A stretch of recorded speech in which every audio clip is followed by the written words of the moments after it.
오늘 우리에게 주신 하나님의 말씀 구약성경 출애굽기 20장 12절로부터 17절까지의 말씀입니다. 출애굽기 20장 12절로부터 17절까지의 말씀, 우리 한 목소리로 함께 합독하도록 하겠습니다. 시작. 내 부모를 공경하라. 그리하면 내 하나님 여호와가 내게 준 땅에서 내 생명이 길리라. 살인하지 말라. 간음하지 말라. 도둑질하지 말라. 내 이웃에 대하여 거짓 증거하지 말라. 내 이웃의 집을 탐내지 말라.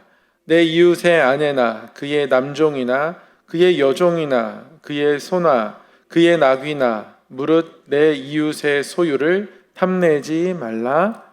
아멘. 네, 명절 전날인데요. 오늘도 말씀 앞에 나와서 하나님의 말씀을 사모하고 또 말씀을 삶에 새기기를 소망하는 마음으로 주 앞에 나온 우리 모든 성도님들 너무너무 귀하고 아름답고 사랑하고 축복합니다. 명절 전날 만나니까요, 마치 이렇게 명절에 모인 느낌은 저는 드는데 우리 성도님들은 어쩐지 모르겠습니다. 저는 교회 오기 전에 집에서 이렇게 이런 것 좀 먹고 와가지고 이미 명절이 제 안에서는 시작됐습니다. 그래서 명절에 만난 것 같고 매주 수요일마다 거의 뵈는 분들 뵈는데도 더 반갑고 좋습니다. 혹시 또 연휴에 멀리 이동하시는 분들 또 모든 걸음에도 하나님의 동행과 평안함이 있었으면 좋겠습니다. 오늘도 변함없이 출애굽기에 대해서 함께 말씀 나누고 특별히 십계명, 하나님께서 친히 돌판에 새겨주신 율법의 내용들입니다. 그래서 이럴 때가 아니면 찬찬히 살펴볼 기회가 없을 것 같아서 자꾸 법대 수업 느낌이 드는 경향도 살짝 있어가지고 염려가 되지만 그래도 한번 십계명 조금씩 찬찬히 살펴보도록 하겠습니다. 말씀을 나누기 전에 한 번 더 우리가 말씀을 어떤 마음으로 받고 대해야 하는지 함께 나누도록 하겠습니다. 말씀을 배우고 말씀을 따르며 말씀에 비추어 예수님을 닮은 사람이 됩시다. 아멘. 네. 말씀을 배우고 또 말씀대로 살아가고 또 말씀에 내 삶을 비추어 보며 우리의 삶이 조금씩 더 예수님 닮아갔으면 좋겠습니다. 네, 저희는 출애굽기를 매주 수요일마다 함께 공부하고 있습니다. 전체 내용을 한번 살펴보면 출애굽기는 크게 세 가지의 이야기가 있다 말씀드렸습니다. 애굽을 출발하는, 애굽을 떠나는 이야기, 그리고 광야의 이야기, 시내산의 이야기. 애굽을 떠나는 이야기 1장부터 12장까지인데요. 모세 그리고 10가지 재앙, 그리고 하나님이 이들을 이끌어내시는 유월절, 홍해를 건너서 수르 광야, 신광야, 르비딤을 거쳐서 결국 이스라엘 백성들이 시내산에 도착하게 됩니다. 이 시내산에서 하나님은 이들과 언약을 맺으시고 이들에게 언약의 선물로 율법과 성막을 주시죠. 그 중에 율법 중에서도 하나님이 친히 직접 새겨주신 십계명은 이스라엘 백성에게 큰 선물이기도 하고 우리에게도 굉장히 귀한 말씀이기도 합니다. 십계명을 조금 천천히 함께 살펴보고 있습니다. 함께 한번 읽어보도록 하겠습니다. 시작. 너는 나 외에 다른 신들을 내게 두지 말라. 두 번째요.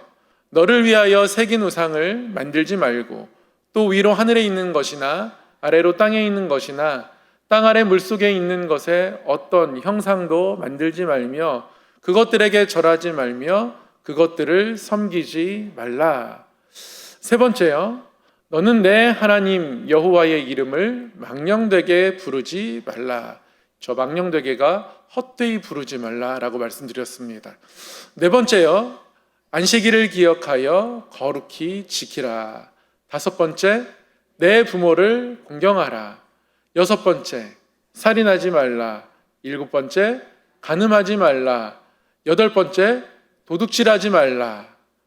그리고 아홉 번째, 내 이웃에 대하여 거짓 증거하지 말라. 오늘은 이 아홉 번째 계명을 함께 나누도록 하겠습니다. 내 이웃에 대하여 거짓 증거하지 말라. 얼핏 이 아홉 번째 계명을 대하면 하나님께서 거짓말하는 것을 금하셨구나 라고 생각하기 쉽습니다. 맞습니다. 하나님이 거짓말하는 것을 금하셨습니다.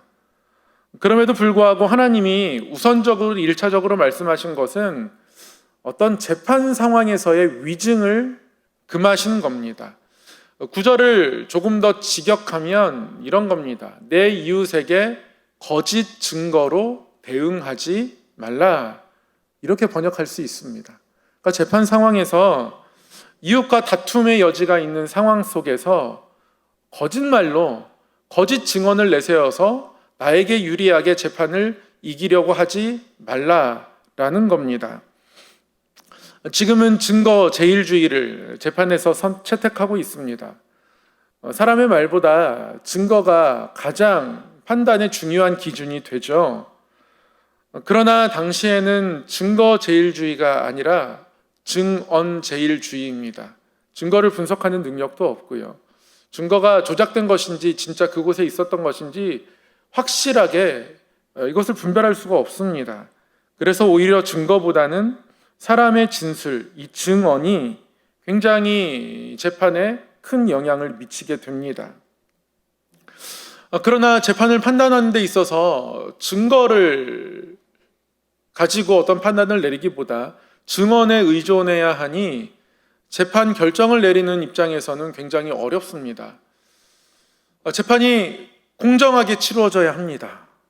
그럼에도 불구하고 이 공정을 유지하기가 참 어렵습니다.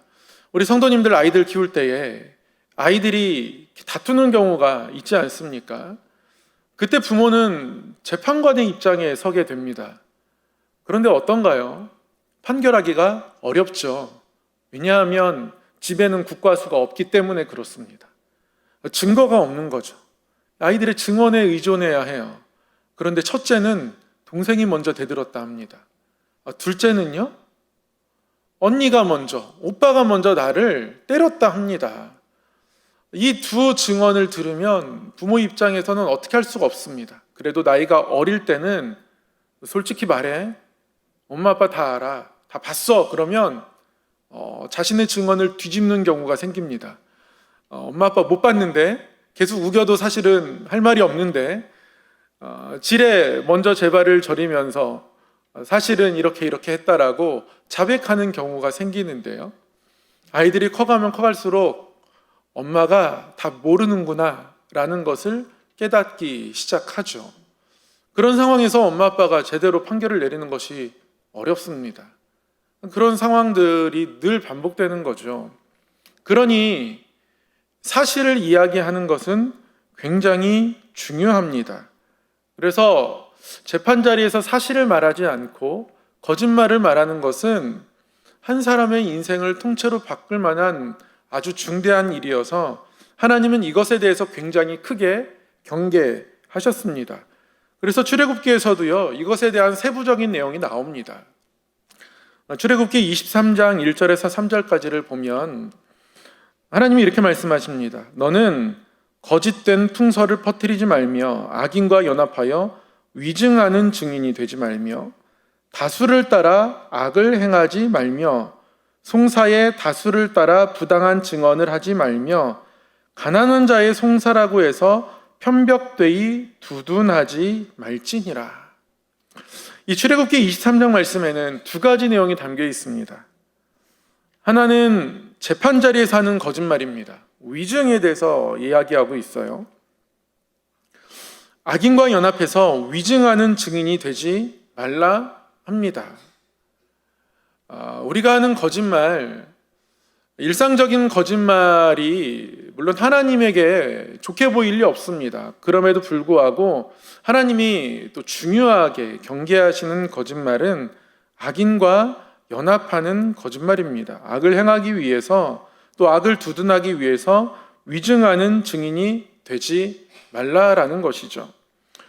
우리가 위증할 일이 뭐가 있겠습니까? 그럼에도 불구하고 우리는 교회 공동체 안에서 간혹 이러한 상황에 직면하게 됩니다. 성도 간에 다툼의 일들이나 아니면 서로가 서로를 비방하는 일들이 생겨나게 됩니다. 그러면요,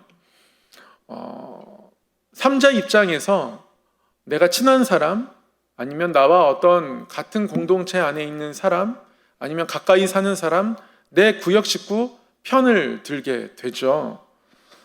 정확히 판단하거나 정확히 내용을 알 수 없는데도 불구하고 누군가의 편을 들고 그 편을 든 내용을 가지고 누군가에게 또 말을 옮기는 경우들이 생겨납니다. 그래서 거짓된 풍설이 퍼뜨려지는 경우가 생깁니다. 그러다 보면 다수를 따라 부당한 증언이 이루어지게 되는 그런 상황까지 나아가게 되고요. 또한 가난하고 연약한 사람이라고 해서 그의 말을 잘 믿어주지 않는 태도까지도 생겨나게 됩니다. 이것이 하나님이 경계하시는 거짓말의 전부입니다. 그러니까 내가 거짓말을 하지 않아도요, 어떠한 풍설을, 확인되지 않은 풍설을 퍼뜨리는 것, 그것도 공동체를 파괴하는 거짓말이 되고요. 가난한 자나 연약한 자의 말을 너무 가볍게 여기고 그 말의 진실성을 내 스스로 줄이는 것, 그것도 하나님 입장에서는 거짓된 모습이다라고 이 거짓 증언에 대해서 하나님이 세부 규정을 출애굽기 23장에 말씀하시면서 함께 말씀하고 계신다는 거죠. 하나님께서 시내산에서 율법을 주셨습니다. 이 율법의 내용이 십계명을 시작으로 해서 20장부터 23장까지 나옵니다. 그래서 출애굽기 20장부터 23장을 언약 율법 규정이라고 이렇게 부릅니다. 하나님께서 언약을 맺으시면서 주신 율법, 그리고 하나님은 이 율법의 내용들을 점점 확대해 가세요. 그래서 신명기에 가서 신명기 법전은 거의 한 권의 책이 될 만큼 율법의 내용이 많아지죠. 그래서 신명기에 나타난 율법은 신명기 법전이라고 부릅니다. 규정들이 책이 되어가는 것이죠. 그만큼 광야의 여정을 거치면서 이스라엘 백성들이 하나님 앞에 지켜야 할 율법들은 점점 다양해지고 점점 체계화되었다라고도 할 수 있는데요. 체계화되기 이전에 가장 기본적인 규정들을 규정하는 내용들, 그래서 출애굽기에 있는 율법 규정들의 내용은 양이 그렇게 많지 않습니다. 그래서 저희가 신대원, 제가 신업 준비할 때 출애굽기를 공부할 때는 그래도 할만했습니다. 율법의 내용이 너무 작아가지고 20장, 21장, 22장, 23장만 열심히 잘 외우면 되니까. 근데 신명기 갔는데 너무 내용이 많은 거예요. 그래서 제가 이스라엘 백성들이 조금 선하게 잘 살았으면 내가 입시 준비할 때 좀 고생을 덜 할 텐데 왜 이렇게 말씀들을 안 지켜가지고 하나님이 세부 규정을 더 늘려가시게 됐나, 이런 불평을 했던 기억도 납니다. 제가 말씀드리고 싶은 건 기본적인 규정, 하나님이 그래서 최소한의 규정을 마련하시는 중에도 이 거짓말에 대한 규정은 다시 한번 재차 세부적으로 말씀하실 만큼 하나님에게는 중요한 규정이었다라는 말씀입니다.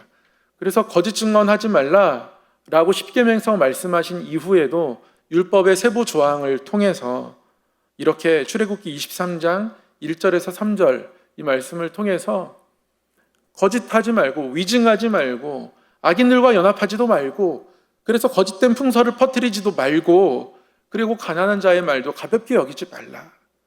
다 그것이 위증을 일으키는 발판이 되거나 언젠가는 위증하게 될 수 있는 잠재적 요인이 되거나 하는 것이기 때문에 조심해야 한다라고 하나님 말씀하는 겁니다. 우리는 대놓고 누구를 차별하지 않을 수 있지만, 그러나 그런 경우가 생겨납니다. 말에 대해서 얼만큼 무게감 있게 받아들이는가? 이 질문 앞에서 우리는 우리 스스로를 되돌아보아야 하겠죠. 우리는 누군가의 말을 들을 때에 혹시 연약한 자라 하여서, 별로 영향력이 없다 하여서 이러한저러한 땅에 속한 이유를 가지고 누군가의 말을 가벼이 여긴다면 그 마음이 하나님 보실 때 아름답지 않을 수 있다는 것을 반드시 기억해야 합니다. 또 한 가지 하나님이 이것에 대한 엄중함을 결국 신명기 법전에서 말씀하고 계시는데요. 신명기 19장에는 이 위증에 대해서 하나님이 어떻게 대처할지 이렇게 말씀하고 계십니다. 이를테면 하나님께서 민법을 만드신 이후에 형법을 만드신 거예요. 하나님이 이렇게 말씀하십니다. 만일 위증하는 자가 있어 어떤 사람이 악을 행하였다고 말하면 그 논쟁하는 쌍방이 같이 하나님 앞에 나아가 그 당시의 제사장과 재판장 앞에 설 것이요, 재판장은 자세히 조사하여 그 증인이 거짓 증거하여 그 형제를 거짓으로 모함한 것이 판명되면 그가 그의 형제에게 행하려고 꾀한 그대로 그에게 행하여 너희 중에서 악을 제하라. 거짓말을 통해서 누군가에게 해를 입히려는 의도가 발견되면 그 해가 그 누군가에게 입혀지지 않았다 할지라도 입히려고 왔던 그 해를 파악해서 그 피해를, 거짓말로 피해를 시도한 사람에게 고스란히 물어야 한다. 그래서 눈에는 눈, 이에는 이. 하나님께서 그 형제가 이웃을, 다른 형제를 해하려고 시도한 그대로 갚아야 한다라고 말씀하고 계시는 겁니다. 그대로 당할 각오를 하고 그러한 거짓으로 어떤 것을 모함하든지 위증을 하든지 행하라는 말씀이죠. 그것을 단단히 각오해야 한다 경고하고 계신 겁니다. 하나님께서 거짓말하지 말라라는 계명을 주시고 세부 조항을 주시면서 그것에 대한 처벌까지도 말씀하고 계십니다. 이렇게 함을 통해서 위증이 이루어지지 않고 그 재판이 공정하고 정확하게 이루어지기를 원하셨던 겁니다. 그렇지 않으면 누군가가 억울하게 되고 그것은 공동체에 파괴가 일어나기 때문에 그렇습니다. 또 한 가지 거짓말이 우리 삶에 위험한 것은 거짓말이 우리의 경건을 망가뜨리고 우리의 경건이 이웃 사랑으로 표현되어야 하는데 그 경건의 표현을 막는다는 것. 그래서 이 거짓말이 위험하다, 경계해야 한다. 하나님 그런 뜻을 보이십니다. 스바냐 3장 13절 말씀에 하나님이 이스라엘의 남은 자를 향해서 이런 뜻을 갖고 계신다 말씀하는 부분이 나오는데요. 하나님이 이렇게 말씀하십니다. 이스라엘의 남은 자는 악을 행하지 아니하며 거짓을 말하지 아니하며 입에 거짓된 혀가 없으며 먹고 누울지라도 그들을 두렵게 할 자가 없으리라. 스바냐 3장은 어떤 내용이냐면요. 하나님이 이스라엘이 바벨론 포로로 끌려가게 되고 그래서 이스라엘 백성들이 마치 멸망할 것 같지만 그러나 하나님은 남은 자를 두셔서 그 남은 자를 통해서 다시 하나님의 나라를, 하나님의 백성을 회복하실 것이다. 그 남은 자가 있다. 남은 자가 마치 구루터기처럼 이스라엘 가운데 남아있을 것이다. 거기서 다시 하나님의 거룩한 백성이라는 나무가 자라게 될 것이다. 하나님은 이사야 때부터 줄곧 그렇게 말씀해 오셨습니다. 그런데 3장에서 하나님이 어떤 얘기를 하시냐면 너희들이 다시 하나님 앞에 회복되었을 때에 그때 너희 중에 약한 자들이 있을 것이고 가난한 자들이 있을 거라는 거예요. 내가 곤고하고 가난한 백성을 너희들 가운데 남겨두겠다 말씀하세요. 그리고 그들이 여호와의 이름을 의지하며 너희들 공동체 안에서 보호받게 될 것이다. 하나님 그렇게 말씀하십니다. 하나님 그런 말씀의 내용이 12절까지 쭉 이어집니다. 그러면서 이스라엘의 남은 자, 하나님께서 택한 자, 하나님의 뜻을 이루어야 하는 백성들은 악을 행하지 말고 특별히 거짓을 말하지 않고 입에 거짓된 혀가 없고 먹고 누울지라도 그들을 두렵게 할 자가 없게 해야 한다 하는 겁니다. 여기서 말하는 그들은 하나님이 남겨주신 곤고하고 가난한 백성을 말합니다. 곤고하고 가난한 백성이 너희들에게 남겨져 있을 텐데 거짓을 말하지 않고 거짓된 혀가 없게 하여 그들이 편안하게 눕고 잘 수 있도록 그런 사회적 분위기를, 그런 사회적 문화를, 그런 사회적 공동체를 만들어야 한다. 하나님 그렇게 말씀하고 계신 겁니다. 하나님께서 이스라엘 백성들이 바벨론 포로로 멸망하기 전에 이스라엘 백성들의 죄를 정말 많이 지적하십니다. 이사야를 통해서, 예레미야를 통해서, 에스겔을 통해서, 이사야를 통해서 이스라엘 그 왕정 말기에 그들이 어떻게 하나님을 떠나가는지 지적하시고 거의 왕정 끝 무렵에 예레미야를 통해서 하나님의 슬픔과 아픔을 말씀하고 계시고 에스겔은 이미 포로기가 시작된 이후에 부름을 받았죠. 포로로 끌려가는 백성들을 보면서 우리가 하나님 앞에 거룩함을 지키지 못한 것이 하나님께서 우리를 포로로 끌려가게 하신 이유라는 것을 또 지적해야 하고, 하나님 정말 시시로 때때로 이스라엘 백성들의 연약한 모습들을 계속 말씀하시는데요, 이것을 세 가지로 요약할 수가 있습니다. 이스라엘 백성들이 하나님 앞에 지었던 죄, 그들의 거룩함을 어떠한 모습으로 지키지 못했나, 세 가지를 말할 수 있습니다. 첫 번째는요, 우상 숭배입니다. 우상을 끝까지 놓지 못했습니다. 두 번째는요, 강대국을 의지했습니다.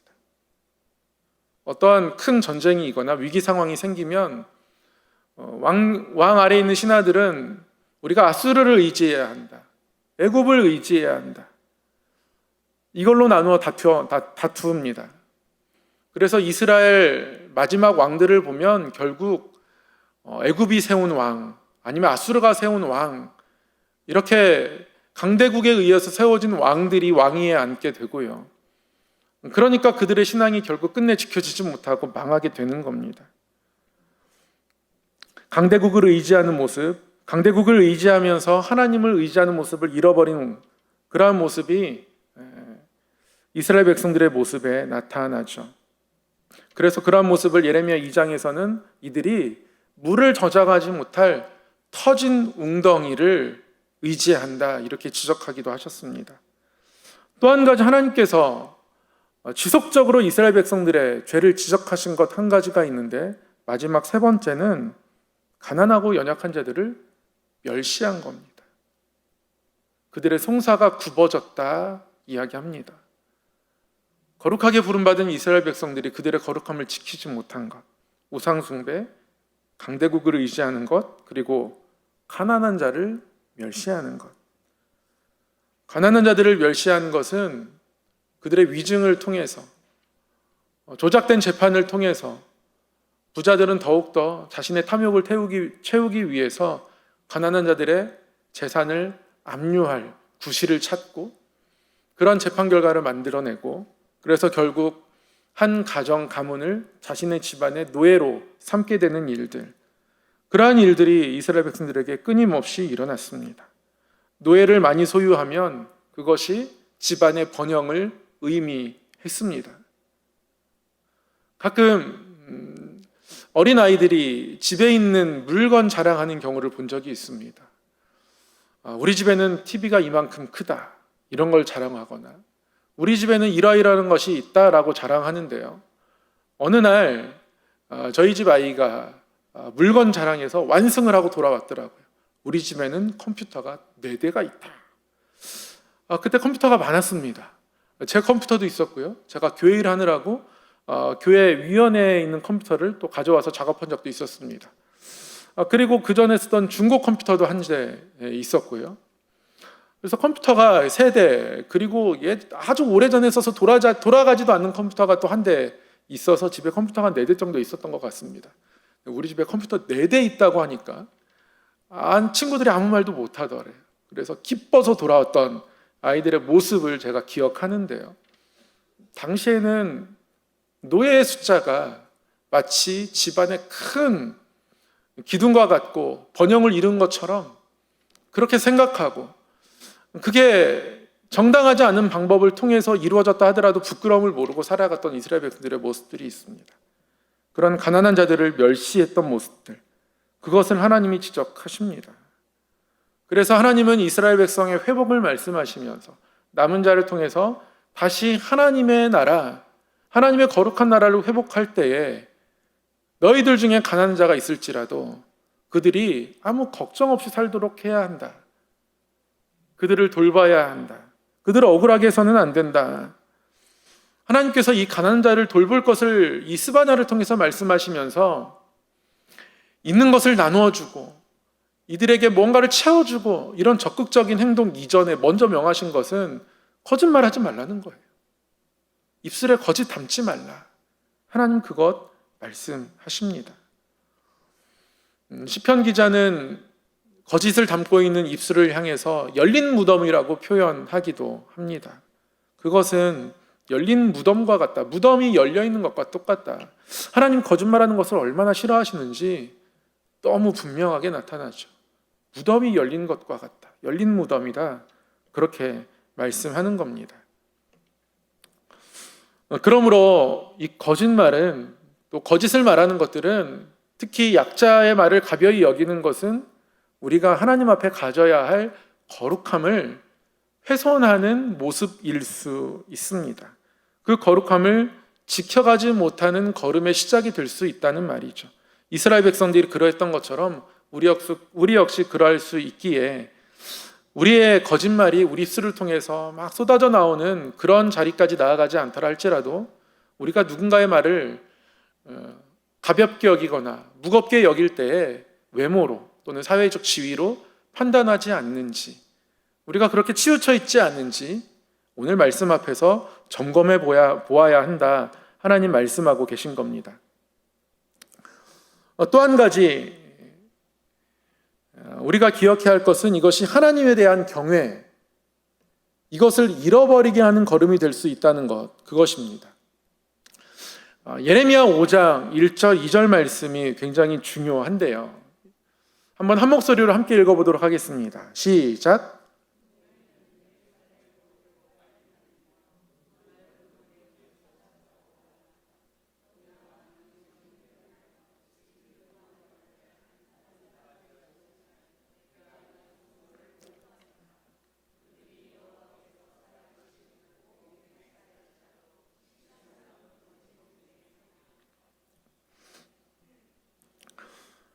예레미야 5장에서 하나님께서 이스라엘 백성들 중에 정의를 행하며 진리를 구하는 자를 한 사람이라도 찾으면 이 성읍을 용서하겠다 말씀하십니다. 한 사람도 못 찾을 만큼 타락했다라고 말씀하는 거예요.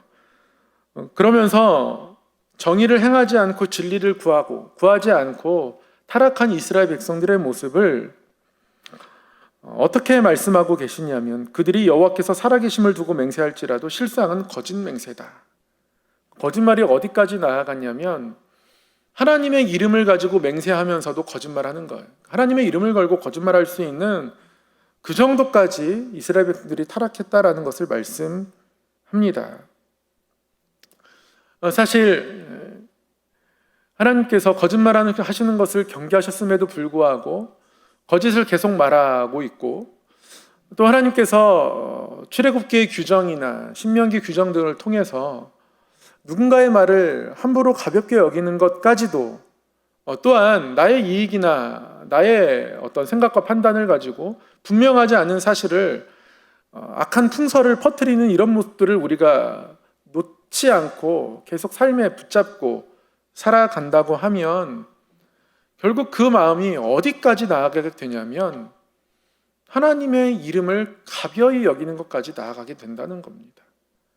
일종의 3계명과 맞닿아 있는 계명이기도 합니다.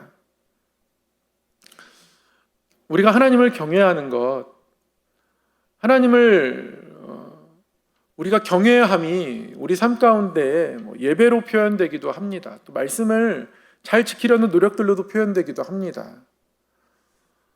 그러나 하나님을 경외하는 것, 하나님을 경외한다 하면서 우리 입술이 거짓을 말할 수는 없는 것임을 이 말씀이 우리에게 가르쳐 줍니다.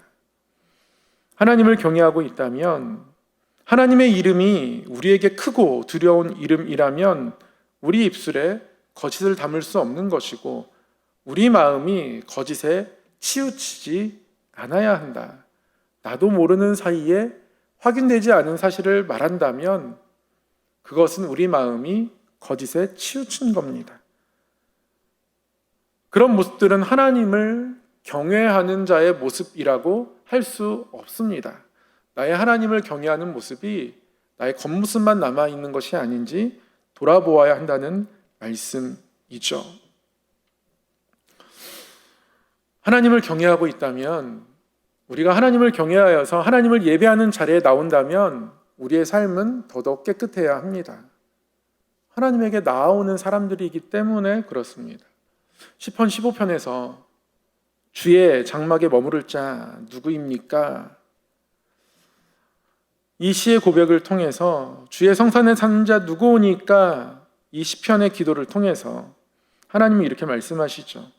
정직하게 행하며 공의를 실천하며 그 마음에 진실을 말하며 그의 혀로 남을 허물하지 아니하고 그의 이웃에게 악을 행하지 않고 그의 이웃을 비방하지 아니하고 그의 눈은 망령된 자를 멸시하고 여호와를 두려워하는 자들을 존대하며 그의 마음에 서원한 것은 해로울지라도 변하지 아니하며 이자를 받으려고 돈을 꾸어주지 아니하며 뇌물을 받고 무죄한 자를 해하지 아니하는 자이니 이런 일을 행하는 자는 영원히 흔들리지 아니하리이다. 우리의 삶이 하나님 앞에서 흔들리지 않기 위해서 우리가 해야 하는 것은 하나님 앞에 깨끗하게 나오는 겁니다. 그 깨끗함을 하나님은 상당 부분 진실함을 말하는 것을 강조하고 계십니다. 그러므로 우리 입술은 이 시편 15편의 입술을 따라가야 합니다. 하나님 앞에 정직한 입술을 가지고 살아가는 것은 하나님에 대한 경외에 굉장히 중요한 부분입니다. 정직은 경건에 있어서 매우 중요한 부분입니다. 그러므로 하나님께서 우리의 생각과 우리의 마음을 지키시도록 우리는 기도해야 할 뿐더러 우리 입술이 거짓된 것을 말하거나 우리의 마음이 거짓에 치우치지 않는지 늘 하나님 앞에서 되돌아보아야 하겠죠. 이러한 정직함에 관해서 가장 강조하고 있는 성경의 책은 잠언입니다. 오늘 잠언 말씀으로 말씀을 맺고자 하는데요. 여러 말씀들이 있는데 잠언 23장은 제가 굉장히 사랑하는 말씀 중에 하나입니다.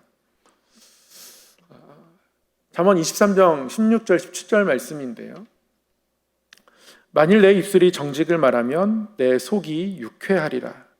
네 마음으로 죄인의 형통을 부러워하지 말고 항상 여호와를 경외하라. 이렇게 말씀합니다. 만일 내 입술이 정직을 말하면 내 속이 유쾌하리라. 하나님이 우리의 정직함을 매우 유쾌하신다 합니다.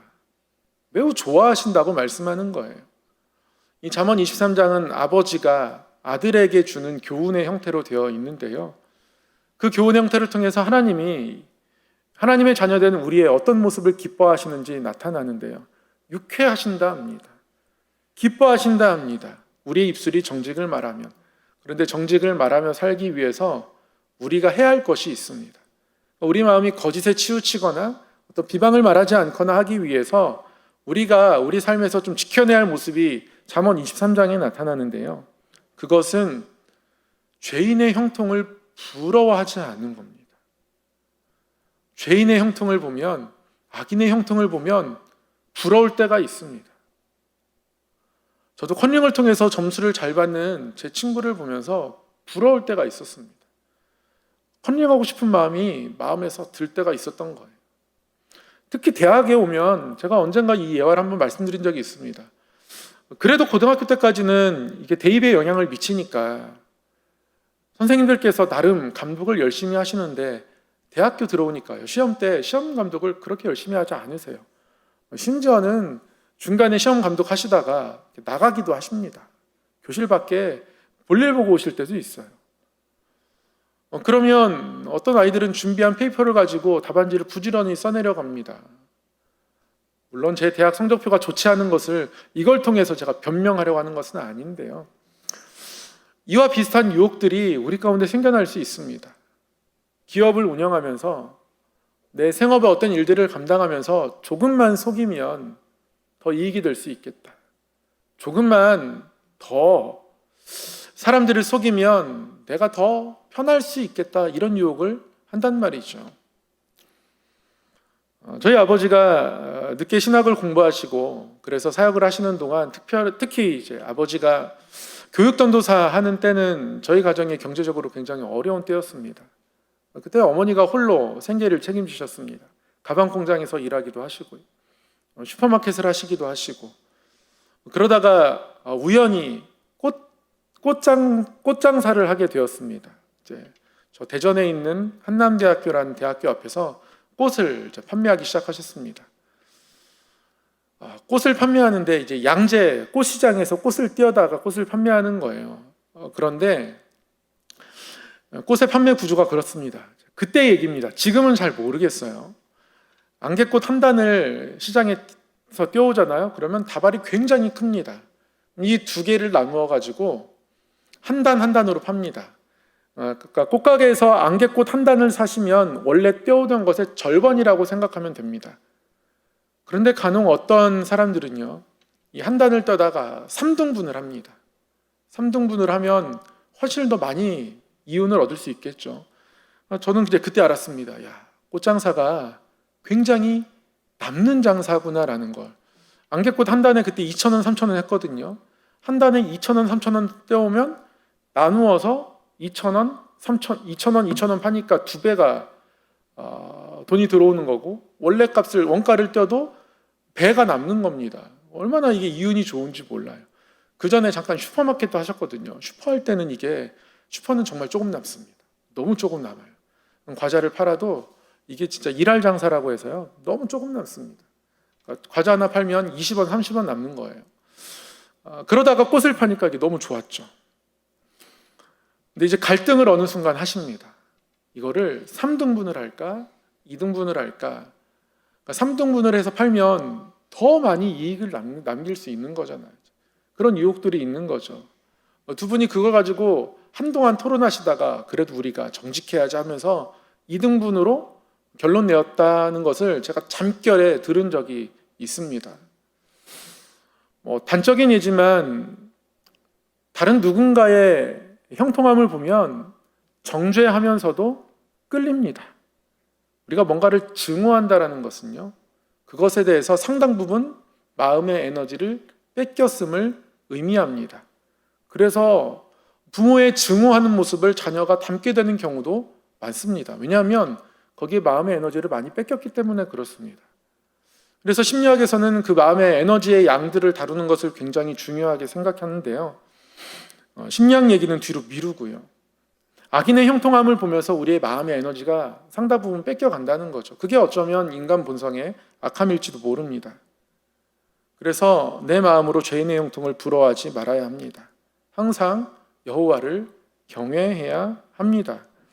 그리고 잠언 23장 이 앞부분을 보면 하나님께서 부모로부터 지혜를 배워야 한다라고 가르쳐 줍니다. 그러니까 윗세대를 존경하는 마음이 사실 겸손의 시작이고요. 그것이 없으면서 하나님을 존경하기는 어렵기 때문에 그렇습니다. 이런 어떤 삶의 모습들을 통해서 우리가 진리에 관해서 또한 하나님이 주시는 하늘로부터 오는 지혜에 깨어있지 않으면 우리는 정직을 잃어버리게 됩니다. 특별히 죄인의 형통을 부러워한다면 그때 우리는 내가 정직에서 멀어지는 순간이구나라고 성령님께서 우리에게 올려주시는 경종을 들어야 합니다. 한 구절만 더 보도록 하겠습니다. 잠언 12장 22절인데요. 여호와께서는 거짓 입술을 미워하시나 진실을 말하는 자들을 기뻐하시느니라. 이렇게 말씀합니다. 하나님은 거짓 입술을 미워하십니다. 정직을 말하는 것은요, 유쾌하세요. 그러니 우리의 입술은 늘 하나님의 유쾌함과 하나님의 미움 사이에 있습니다. 오늘 말씀 다 잊어버리셔도 괜찮은데요, 하나님께 유쾌한 입술이 될 것인가, 하나님이 미워하시는 입술이 될 것인가, 이 유쾌함과 미움이라는 이 두 단어의 대조는 마음에 가지고 가셨으면 좋겠습니다. 그래서 우리의 입술이, 또 우리의 입술을 주장하는 우리의 마음이 하나님이 유쾌해 하실 만한 그러한 입술과 그런 마음이 되기를 소망합니다. 거짓 증언하지 말라, 단순히 재판 자리에서 거짓 증거하지 말라, 이것만을 의미하는 계명은 아닙니다. 약한 자를 존귀 소중히 여겨야 하고, 누군가의 말에 대해서 내가 무게를 함부로 외모나 어떤 사회적 조건으로 정하지 말아야 하고, 그리고 하나님을 경외하는 마음, 우리의 경건을 지켜가기 위해서 더욱더 진실을 말해야 하는 그런 삶이 우리 가운데 있어야 한다는 것을 우리는 10계명, 9계명, 계명 앞에서 기억해야 합니다. 10계명 거의 이제 끝났습니다. 이제 다음 주에는 탐심에 대해서 우리가 함께 살펴보려고 합니다. 마지막 10번째 계명은 마음에 관한 계명입니다. 십계명을 보면 결국 하나님과의 관계를 5계명에서 부모에게로 옮겨오시고, 그리고 부모를 공경함을 말씀하시면서 또한 그 마음을 이웃에게로 옮겨가죠. 그래서 살인하지 말라, 이웃의 생명을 보호하시는 하나님, 간음하지 말라, 가정을 보호하시는 하나님, 생명과 가정을 깨트리는 행동을 금하시죠. 도둑질하지 말라, 재산을 보호하시는 하나님, 그리고 오늘은 거짓말하지 말라라고 하시면서 약자를 보호하시는 하나님, 그리고 점점 영적인 부분에서 우리의 행위로, 그리고 우리의 행위에서 계명의 내용이 우리의 입술로 옮겨왔습니다. 그리고 다음 주에는 우리의 마음까지로 또 옮겨가겠죠. 그래서 십계명은 하나님과 우리와의 관계, 이웃을 향한 행동, 그리고 우리의 입술, 그리고 우리의 마음까지 우리의 인간의 어떤 전적인 부분들을 다루고 있다는 것을 또 함께 깨달을 수 있습니다. 십계명을 통해서 다시 한번 우리의 마음이, 우리의 삶이 좀 하나님의 뜻과 마음을 더 깨달아 알아가고, 저도 십계명 말씀을 준비하면서 하나님이 우리를 사랑해 주셔서 하나님의 뜻이 우리를 어떻게 둘러싸기를 원하시는지, 하나님이 우리에게 필요한 울타리를 쳐주셨고, 십계명이 우리를 어떤 제한하고 제약하는 말씀이 아니라 우리를 인도하는 말씀이구나 라는 것을 깨닫게 됩니다. 그래서 하나님께서 왜 십계명 초반에 나는 너희를 애굽 땅 종되었던 집에서 인도하여 낸 하나님이라 말씀하시는지 이제 알겠습니다. 그때는 이스라엘 백성들이 시내산까지 도착하기의 여정을 하나님이 돌아보길 원하셔서 그렇게 말씀하신 줄 알았습니다. 그런데 인도하신 하나님께서 이스라엘 백성들을 계속적으로 인도하시고자 주신 말씀인 거예요.